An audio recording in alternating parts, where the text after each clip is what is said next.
laburando. A ver, señor.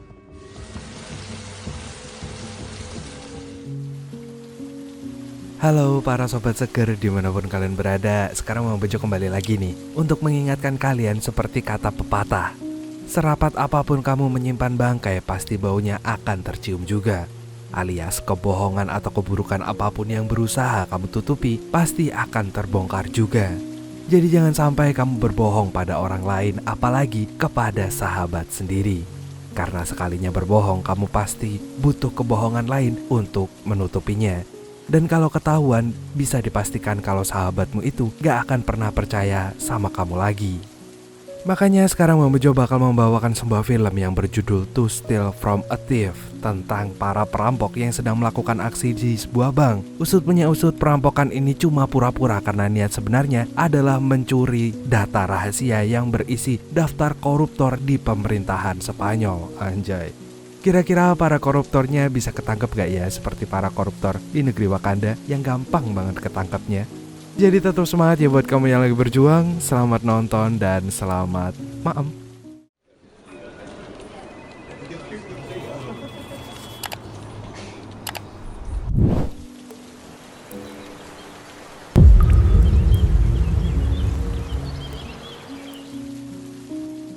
Pagi ini, kota Valencia digujur hujan deras. Beberapa jalan ditutup karena terdapat banjir di beberapa titik. Hal itu pun menyebabkan kemacetan di beberapa ruas jalan. Ternyata di Valencia ada banjir juga kayak di Wakanda. Pasti gubernurnya gak becus ngurusin banjir. Iya. Salah satu orang yang terkena macet adalah Sandra and the Backbone, seorang manajer bank di Valencia. Akan tetapi Sandra tidak begitu peduli pada hujan ini. Ia hanya ingin cepat sampai di kantor karena ia mendapat telepon darurat dari rekan kerjanya. Rupanya nama Sandra tertulis dalam daftar hitam skandal korupsi di pemerintahan, dan itu membuat jabatannya sebagai manajer terancam punah. Kabarnya ia akan segera dipecat akibat kasus ini. Orang korupsi kan harusnya jangan cuma dipecat, tapi dihukum mati. Ya enggak? Sementara itu, di bagian pelayanan yang baru dibuka hari ini, para nasabah sudah antri untuk menyelesaikan urusannya masing-masing. Dan ketika bank ini sibuk dengan para nasabahnya, tahu-tahu gerombolan perampok memasuki gedung sambil meminta semua orang untuk menuruti perintahnya. Para perampok ini pun langsung meminta semua orang yang ada di bank tersebut untuk menghentikan seluruh aktivitasnya dan berkumpul di tengah. Ternyata perampokan yang dipimpin oleh pria bernama Uruguay ini berniat menyandra semua orang yang ada di dalam gedung itu. Para perampok ini pun meminta semua orang bekerja sama supaya urusannya segera selesai. Namun jika salah satu di antara mereka ada yang melanggar perintahnya, maka para perampok itu tidak akan ragu untuk meledakkan bom yang ada di rompinya tersebut. Akan tetapi salah satu karyawan bank diam-diam menekan tombol darurat yang langsung terhubung dengan kantor polisi. Namun tindakan itu pun segera diketahui oleh Uruguay, dan ia pun menepati kalimatnya untuk membuat penyanderaan ini berjalan lama. Dan oleh karena itu, Uruguay pun meminta semua orang yang ada di bank itu segera memberi kabar kepada keluarganya masing-masing. Yang pada intinya mereka harus ngasih kabar kalau mereka saat ini sedang berada di bank dan akan pulang terlambat. Ngerampok aja masih baik hati loh. Nggak separah orang-orang yang pada ngerampok uang rakyat meskipun tampilannya rapi, tapi aslinya juga tanpa hati. Jelah, fuck kata gue teh.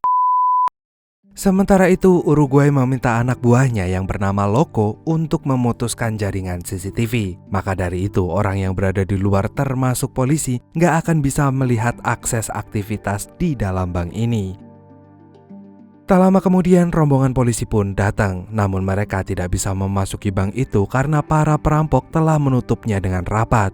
Untuk itu, para polisi bersenjata lengkap hanya bisa berjaga di luar aja. Mereka hanya menunggu perintah dari sang atasan. Dan untuk berhubungan dengan para perampok, kepolisian pun menurunkan Dom, seorang negosiator untuk mencari tahu keinginan para perampok ini sekaligus mengajukan penawaran untuk membebaskan para sandera. Sementara itu, di ruangan bank yang lain, kawan baik Uruguay yang bernama Gallego memasuki ruang manajer. Di situ, Sandra terlihat belum menyadari kalau kantornya telah dikepung oleh orang-orang yang gak dikenal. Hingga beberapa saat kemudian, Gallego pun datang dan langsung menangkap Sandra. Selain Gallego, 2 perampok lainnya yang bertugas untuk mencari barang-barang berharga dari brankas deposit, mereka tidak hanya menemukan uang, tapi juga menemukan perhiasan yang bernilai sangat-sangat mahal. Bahkan seumur hidup kalian pun pasti belum pernah memegangnya, karena kalian sibuk rebahan. Kita sama. Dan dalam waktu yang sesingkat ini, para perampok itu pun harus menuntaskan tugasnya masing-masing sesuai dengan rencana. Setelah menangkap Sandra, Gallego pun mencari terowongan yang terletak di bawah bangunan. Ternyata beberapa hari sebelumnya, para perampok yang menyamar sebagai tukang gali tanah itu telah menyiapkan terowongan sebagai jalan keluar. Mereka melakukannya supaya tidak ditangkap polisi. Sayangnya rencana ini pun tampaknya terhambat karena banjir akibat hujan deras di Valencia pagi ini. Terowongan itu pun dipenuhi oleh air. Gallego pun berusaha memeriksanya, tapi arusnya terlalu deras dan Gallego tidak yakin bisa melewatinya. Maka Gallego pun segera melaporkannya kepada Uruguay. Namun bukannya percaya dengan Gallego, Uruguay justru memaksa Gallego untuk tetap pada rencananya. Dengan kata lain, ia nggak mau tahu. Intinya mereka semua harus melintasi terowongan itu supaya bisa keluar. Diam-diam Gallego merasa sakit hati pada Uruguay. Dan pada saat inilah Sandra yang dari tadi cuma diem menyaksikan para perampok ini mencari jalan keluar, tiba-tiba ngajakin Gallego ngobrol. Ternyata Sandra ini punya penawaran lain. Awalnya Gallego nggak ingin berbicara dengan Sandra, tapi Sandra bisa meyakinkannya dan berkata kalau ada barang berharga milik pemerintah yang berada di salah satu kotak deposito bank tersebut. Benda ini kemungkinan bernilai sangat tinggi karena dulu diantar dengan penjagaan dan pengawasan yang sangat-sangat ketat, seketat legging macan tutul milik istri tetangga. Gallego pun akhirnya mempercayai Sandra dan memberi sekantong berlian kepada Sandra sebagai tanda bahwa mereka telah bekerja sama. Selain karena perjanjian itu, Sandra pun mempengaruhi Gallego kalau mereka harus keluar dari tempat itu dengan mengambil keuntungan yang sangat banyak. Jangan sampai Gallego dibuang dari kelompoknya dan tidak mendapatkan apapun. Dan kotak yang dimaksud itu adalah kotak nomor 314. Sementara itu di tempat lain, berita perampokan ini telah menyebar ke seluruh media. Seorang wanita, istri polisi yang bernama Soriano pun melihat berita itu dan cukup terkejut. Ia tahu kalau ada barang berharga milik suaminya yang disimpan di bank tersebut. Maka ia pun segera menghubungi rekan suaminya untuk mengamankan barang tersebut. Meskipun wanita ini nggak tahu isinya apa, tapi ia tahu kalau barang itu sangat-sangat berharga. Dan ia pun khawatir kalau perampokan ini akan membuat barang itu menjadi tidak aman. Maka orang-orang di pemerintahan pun ikut panik. Mereka segera melakukan rapat penting untuk menyelamatkan benda berharga itu yang ternyata merupakan sebuah harddisk. Harddisk ini kabarnya berisi daftar korupsi para pejabat di pemerintahan. Jika daftar tersebut terungkap, maka pemerintahan pun akan oleng dan kepercayaan publik pun langsung turun. Oleh karena itu, pria pemimpin rapat ini yang bernama Melizzo ternyata telah menghubungi salah satu perampok itu dan memintanya untuk mengambil harddisk ini. Karena tanpa diduga perampokan ini ternyata hanyalah kedok. Melizzo rupanya sudah meminta Uruguay untuk mengambil harddisk tersebut secara paksa.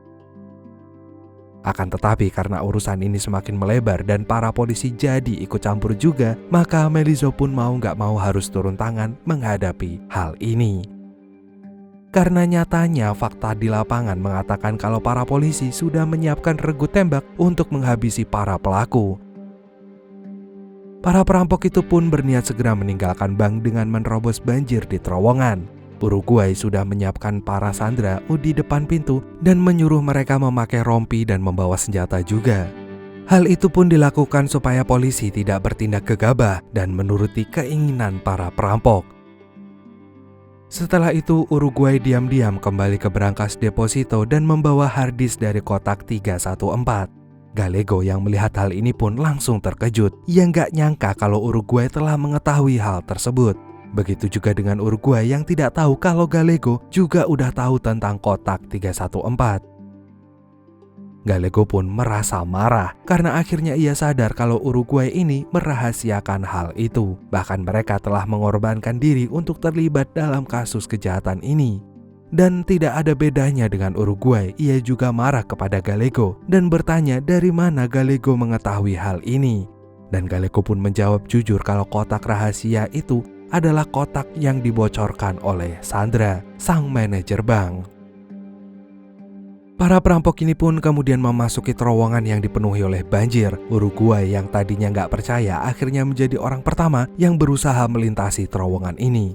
Namun sama seperti Gallego sebelumnya, Uruguay nggak bisa menembus airnya karena arusnya sederas arus mudik.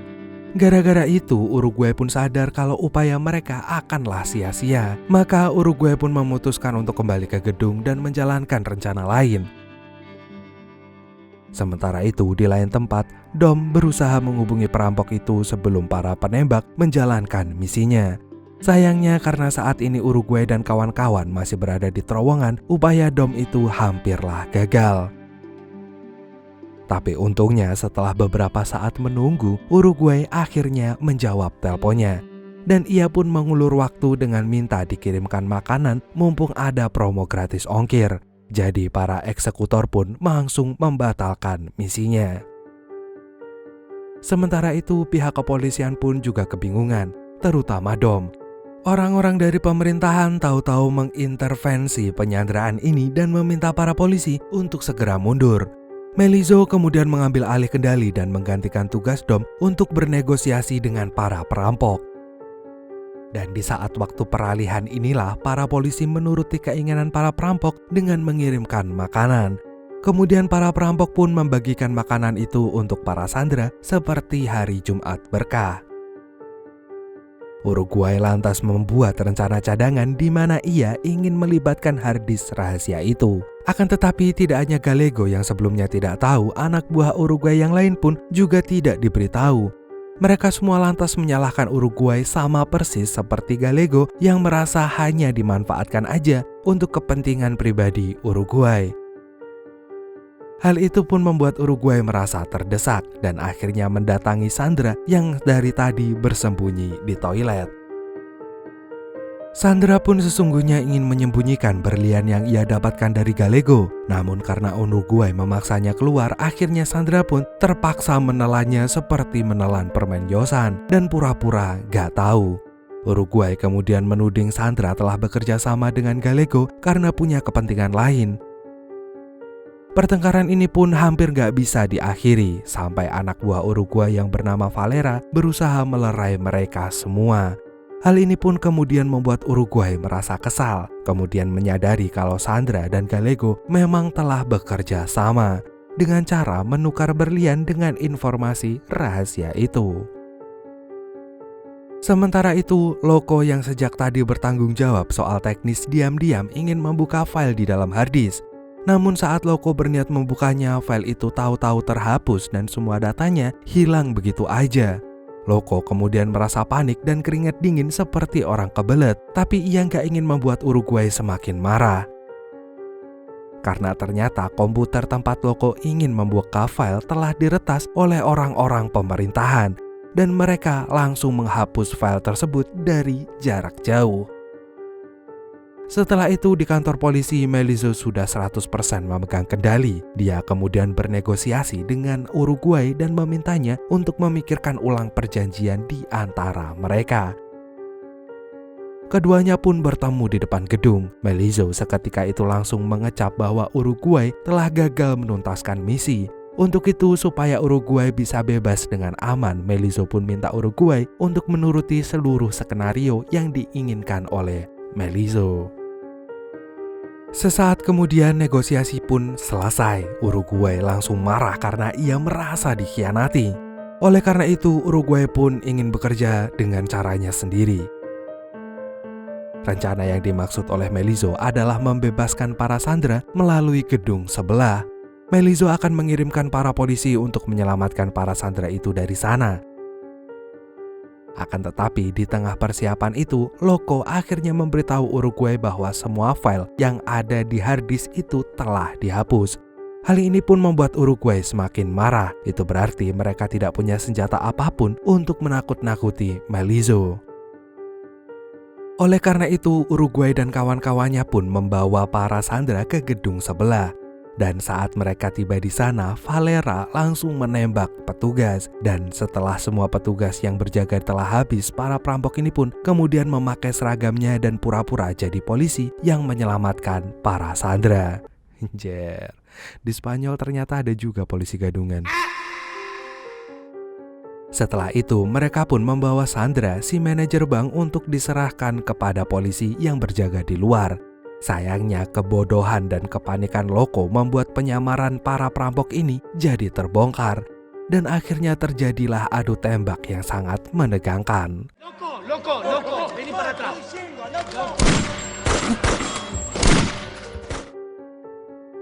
Dan dalam pertikaian ini, lengan Sandra pun terserempet peluru dari polisi yang gak terampil dalam tembak-menembak karena polisi itu masuk dengan jalur orang dalam. Sandra yang terluka pun berusaha diselamatkan oleh Gallego dan para perampok pun segera kabur karena rencana mereka ini telah gagal. Setelah itu, Uruguay pun kembali menghubungi Melizzo. Uruguay berkata kalau ia akan menghabisi para sandera satu persatu jika Melizzo tidak bisa menjamin kebebasan para perampok. Hal ini pun membuat Melizzo kembali berpikir dan harus berdiskusi dengan para polisi. Sebenarnya Melizzo yakin kalau para perampok itu tidak mungkin berbuat senekat ini jika keinginan mereka hanyalah uang. Melizzo menyadari kalau Uruguay pasti menginginkan sesuatu yang lebih dan tidak sekedar merampok harta orang lain. Untuk itu Melizzo tidak ingin terburu-buru membuat keputusan. Sementara itu Uruguay dan Gallego yang masih terjebak di gedung pun akhirnya saling minta maaf.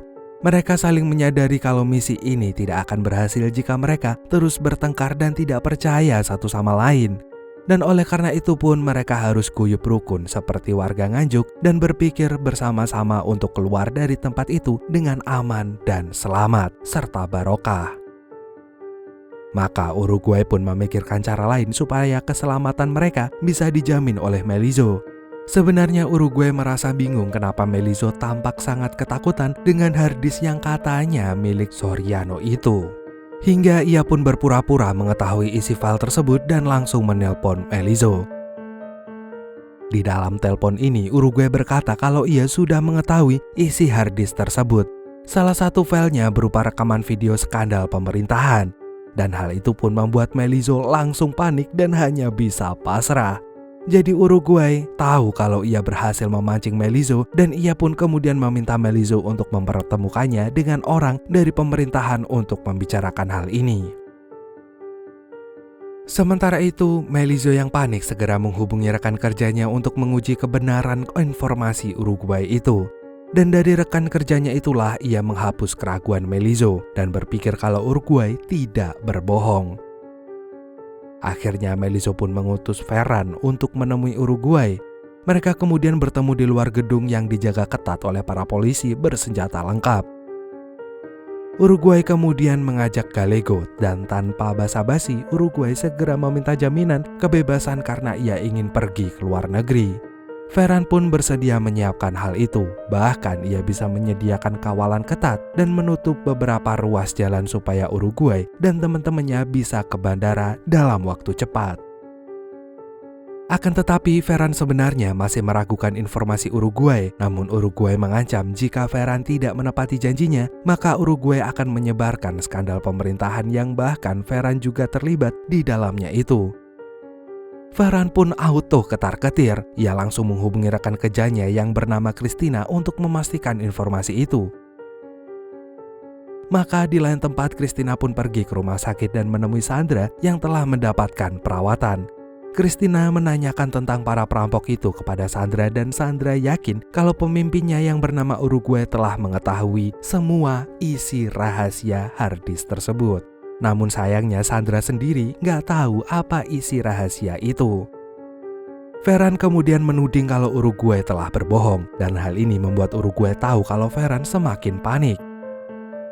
Karena sebenarnya Ferhan ini memang sangat-sangat panik. Ia menuntut Melizzo untuk ikut membantu menyelesaikan urusan ini. Sebelumnya Ferhan hanya melaksanakan perintah dan seharusnya posisinya itu tetap aman karena ia tidak melanggar perintah itu. Ia melakukan tugasnya sesuai skenario yang telah ditetapkan. Akan tetapi Melizzo sendiri mengaku kalau ia tidak tahu tentang video yang dimaksud Uruguay untuk mengancam mereka. Yang jelas Melizzo akan menurunkan strategi lain untuk membungkam si Uruguay.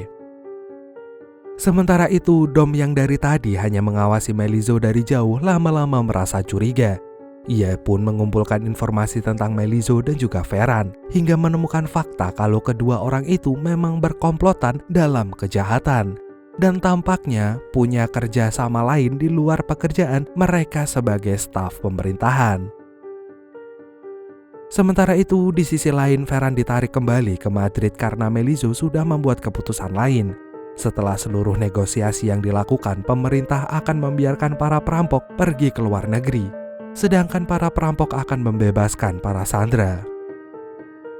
Hal ini pun membuat Ferhan tidak terima. Ia masih ingin mencari tahu mengenai isi video yang disebut-sebut oleh Uruguay. Tapi sekarang saran-sarannya sudah tidak lagi didengar oleh Melizzo. Christina sendiri sudah berangkat ke Madrid dan Ferhan yang sudah putus asa akhirnya baru menyusul setelah Christina pergi. Sementara itu, di gedung bank ini para sandera mulai dibebaskan oleh para perampok dan pemerintah menyediakan bus sekaligus pengamanan untuk para sandera ini. Akan tetapi di saat-saat yang genting ini Melizzo menghubungi Uruguay untuk meminta negosiasi lagi. Tapi pada detik ini Uruguay menyadari kalau hujan sudah berhenti dan matahari pun mulai tersenyum di langit Valencia. Itu berarti banjir sudah reda dan mereka bisa kabur melalui terowongan seperti rencana sebelumnya. Oleh karena itu, ketika para polisi menyelamatkan Sandra, Uruguay dan kawan-kawan akhirnya kabur melalui terowongan tadi. Banjirnya memang sudah reda sehingga mereka pun bisa melewatinya. Bahkan para perampok ini sempat berganti baju dulu supaya bisa kabur dengan nyaman. Sementara itu, Ferhan tiba-tiba diberitahu kalau video yang dikatakan Uruguay memanglah cuma bohongan. Ia pun merasa terkecoh dan meminta kembali ke TKP. Saat ia berada di TKP, Ferhan menyadari kalau rompi bom yang dipasang di tubuh Sandra sebelumnya hanyalah tipuan juga. Bahkan tidak cuma itu, senjata yang diberikan pada para Sandra juga cuma bohongan. Ferhan pun kemudian pergi ke brankas kotak deposit dan langsung mencari kotak nomor 314, tapi dia sudah tidak bisa menemukan apapun. Sebagai gantinya, berita korupsi yang dilakukan oleh pejahat pemerintah pun tiba-tiba langsung tersebar di internet. Berita ini pun langsung viral dan mengguncang pemerintahan, apalagi Ferhan. Ketika Ferhan keluar gedung, ia langsung diserbu wartawan untuk dimintai keterangan. Akan tetapi tentu aja Ferhan langsung bungkam, bahkan ia merasa kesal. Ya, begitulah koruptor, beraninya cuma main belakang. Para polisi pun segera mencari para perampok yang kabur melalui terowongan, tapi mereka tidak menemukan siapapun, kecuali baju merek Erigo milik perampok yang ditinggal di sana. Sementara itu, para perampok ini sudah berada di kereta dan mereka berhasil kabur membawa semua uang dan berhasil menimbulkan kepanikan di jajaran para pejabat pemerintah yang terlibat skandal korupsi.